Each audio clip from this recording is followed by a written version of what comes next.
Hai girlies, welcome back. Aku Firna.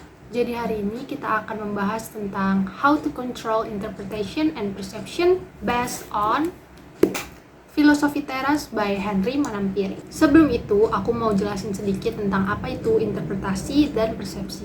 Interpretasi adalah proses pemberian makna pada informasi yang diterima oleh individu, sedangkan persepsi adalah proses mendapatkan informasi dari lingkungan melalui panca indera seperti penglihatan, pendengaran, dan lain-lain. Interpretasi dan persepsi bisa mempengaruhi emosi kita loh. Kok bisa? Gimana itu? Mari kita bahas sedikit lebih lanjut berdasarkan apa yang sudah aku baca dari buku Philosophy Teras.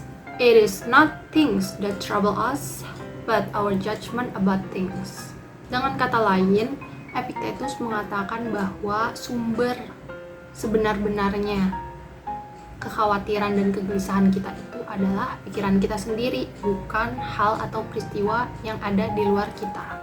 Coba bayangkan peristiwa seperti pacar salah sebut nama kita, malah sebut nama mantan. Kayaknya manusia normal juga setuju kalau peristiwa itu nggak ngenakin, menyebalkan, dan bikin mau marah. Dari peristiwa tersebut, kenapa banyak dari kalian mengamuk kalau jadi pacarnya? Itu karena kalian menyusun persepsi dan interpretasi kalian sendiri atas kejadian tersebut. Oh, pacar gue belum move on dari mantannya itu. Jangan-jangan selama ini dia selingkuh sama mantannya. Dan lain-lain. Perhatikan, semua pernyataan tersebut adalah murni dibuat di dalam kepala kalian sendiri dan bukan datang dari peristiwa pacar salah sebut nama. Inilah yang disebutkan oleh Epictetus bahwa sesungguhnya bukan kejadian atau hal tersebut yang meresahkan kita, tetapi pikiran kita terhadap peristiwa atau kejadian itu. Kabar baiknya, kita sebenarnya mampu mengubah pikiran atau persepsi kita tanpa mengubah peristiwa eksternal yang terjadi. Mari kita kembali ke contoh sebelumnya dan lihat bagaimana interpretasi kita terhadap sebuah peristiwa bisa dikendalikan. Anggap aja kita seperti menulis ulang drama hidup kita. Pacar salah sebut nama kita. Ada loh alternatif interpretasi lain. Misalnya, semua manusia wajar salah sebut nama, apalagi dia lama pacaran sama mantannya. Mungkin dia emang belum move on. Syukur deh gue ditunjukin hal ini. Dia berhak bahagia, gue pun juga berhak.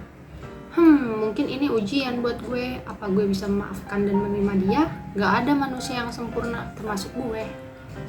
Interpretasi ulang tadi bukan sekedar menghindar atau ngeles, tapi sama-sama valid dengan interpretasi negatif sebelumnya. Peristiwa yang terjadi tetap nggak berubah, tapi kita punya kendali atas interpretasi apa yang hendak kita kenakan ke peristiwa itu.